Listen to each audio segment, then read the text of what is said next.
Hi, today I'm going to be talking about the 3 signs that your pet needs vet physio now. So we're going to be covering why vet physio isn't just for sick and injured pets, but for healthy and fit ones too. Hi, I'm Zoe from Fit Pet Physio, and you can find out more about us at fitpetphysio.com. And you can also follow us on Facebook and Instagram. The links are all down in the comments. So what are the 3 signs?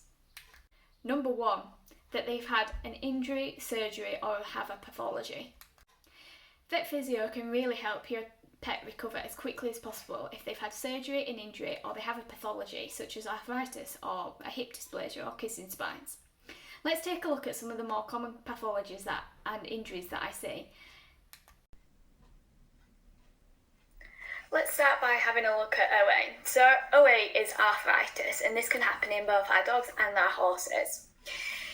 To avoid the risk of OA, we can avoid using hard surfaces and reduce the impact on our pet's joints.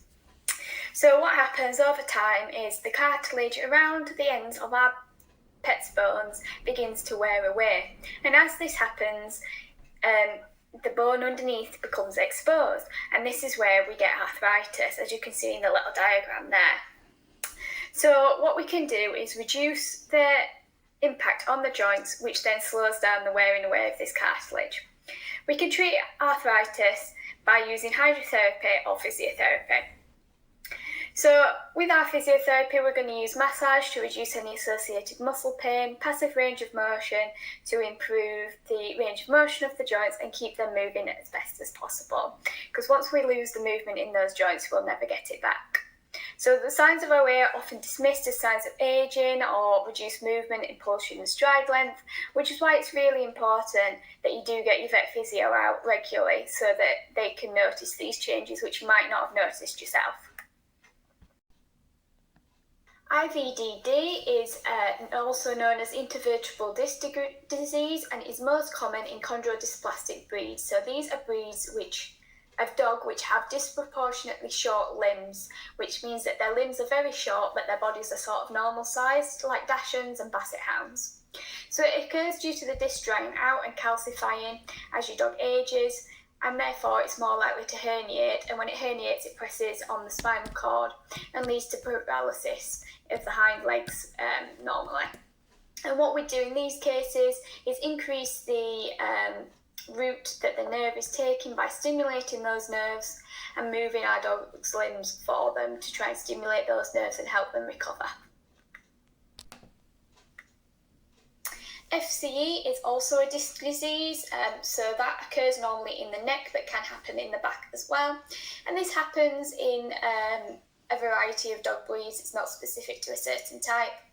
And what happens is it blocks the blood flow to part of the spinal cord, and then like with our IVDD, this stops the nerve impulses getting through, which then leads to paralysis. However, this paralysis is normally only in one limb, and it's normally after a traumatic incident such as high intensity work or falling, and it often resolves on its own.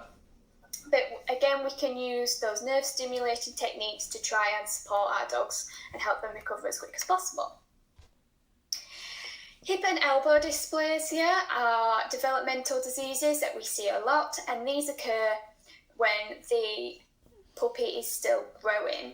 So this is why it's never too early to get your vet physio to have a look at your dog to make sure that they're not showing any signs of these developmental disorders, which you usually see between 6 months and a year old. So you really want to make sure that your first physio session is around the 6 months age, so that you can look out for any of these conditions, because if you can catch them early, then the treatment is going to be easier on your dog and you're going to have a quicker recovery.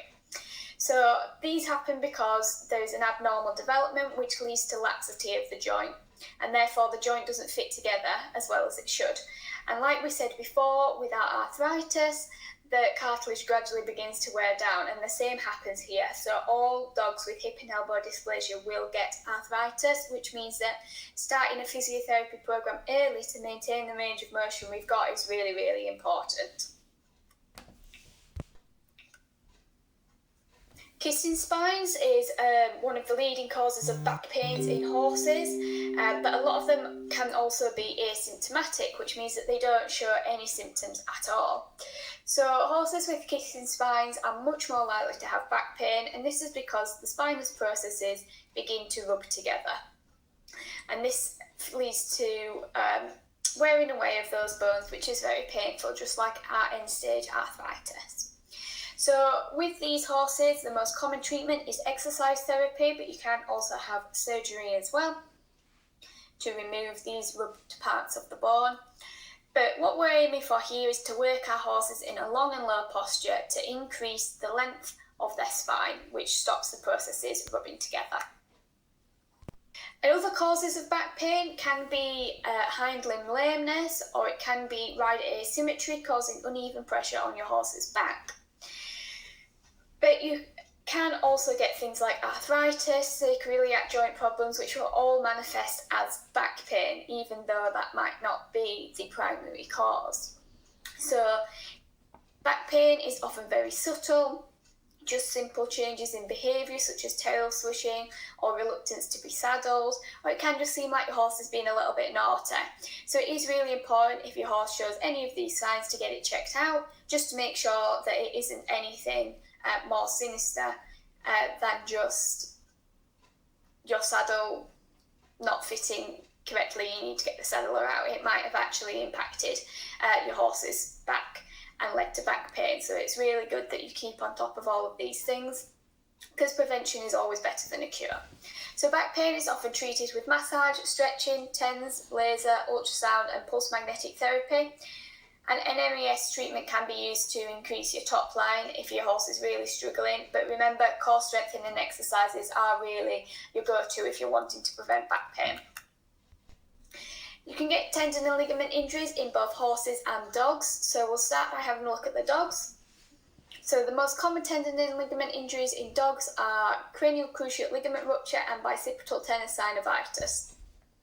So cruciate ligament rupture can either be degenerative, as the ligament wears away over time, or it can be an acute rupture where your dog has, for instance, twisted their leg while running, and that's led to a traumatic tear.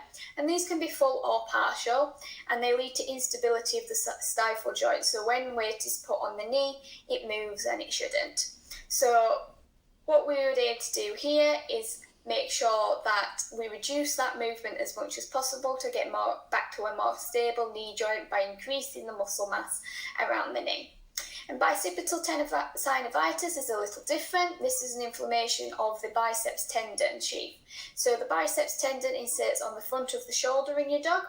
So you get a lot of pain in this area, and you get reduced movement of that joint because your tendon can no longer slide within the sheath as it should. Suspensory ligament injuries, so these are our horses' tendon and ligament injuries now that we're talking about. You can get these in both the fore and the hind limbs, and they're most common in dressage horses. It's believed that they're most prone to it because of the high level of hind limb engagement that they have to use, and that puts a lot of stress on the suspensory ligament. They can take a long time to heal, up to 8 months, and rehabilitation is really important in these cases to ensure that you're getting the correct range of motion that you want afterwards. Superficial digital flexor tendon injuries, again, can happen in the fore or hind limbs, but they're not as common in the hind limbs. I see them mainly in the fore limbs. And they're quite common in jumpers. When they're landing from a jump on the forelimbs, this tendon goes through a lot of stress.